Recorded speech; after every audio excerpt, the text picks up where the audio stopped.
everyone, welcome back to my channel and I hope you guys are doing great. Wish you all a very happy February, which is a month of love. And with that being said, Madam Glam have a new collection for February and it's called Two of a Kind collection, which has 10 beautiful soak off gels, and this is a Valentine's collection and they have 5 colors for people who celebrate Valentine's, so it's more pink and girly, and there are 5 for anti-Valentine's. So let me know in the comments below, do you guys celebrate Valentine's or you are anti-Valentine's, So they're all gorgeous colors, and from that collection I've picked 5 here and I'm super happy for my choices. They are absolutely beautiful colors, so pigmented and so pretty, and I can't wait to swatch these for you. So before I begin, I would like to mention that all of the Madam Glam gels are vegan, cruelty free, 9 free and HEMA free. I also have a 30% off coupon code for that, which I will link in the description box below, as well as the link for this whole collection, so do check it out. And whenever you make a purchase from Madam Glam, do use my coupon code and save some money on that. So without any further delay, let's do the swatch party.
Swatch of You Free Tonight. I really love the name, and this one is a pinky pink color, like true pink color, and yeah, very beautiful and very pigmented. This one is called Dolce Vita, and this one is pinky purpley color, and yeah, really beautiful. Even for fall it will look great. This one is Cupid and it has a peachy tone and is perfect for summertime. I really love it. So this one is You Wish, and this reminds me of like a raspberry color. It has more like pink and red, so yeah, such a pretty one. This one is Heartbreaker and a very bright blue color. So I thought I would do a little comparison this time to show you guys, and the first color I've picked You Wish, and the closest color I found is from Madam Glam and it's called This Is Oz and Caliente. So You Wish, This Is Oz and Caliente. It's not the exact match.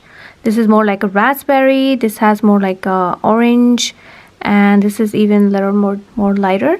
That's the comparison. So for Dolce Vita, I found Hocus Pocus is the closest match.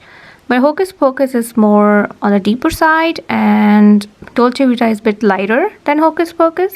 So next one is You Free Tonight, and the closest I found is Perfect Pink and Pink Cherub for Madame Glam. That's how they look. Yeah, it is very close to Perfect Pink than Pink Cherub. Pink Cherub is a little bit more lighter, and this is a one-step gel. So that's the match I found. Next one is Cupid. I didn't find any match. That's the only match I saw. Strawberry Milk from Madame Glam. But as you can see, Cupid is way lighter than Strawberry Milk, and this has a little shimmers in them. But yeah, they're both peachy tone. So yeah, Cupid is a very unique color. It's hard to find a match for it, and it's a must-have in your collection. Such a lovely color. So now for Heartbreaker, I found the closest one. It's called Royal Blue for Madame Glam, and that's how they look up close. It's not the exact dupe, but this one, the Royal Blue, is a little bit more darker than Heartbreaker. And that's what I found. So that's all for the video, guys. I hope you enjoyed watching the swatches of this beautiful collection. Thank you so much for watching, and I will see you in my next one. Bye bye.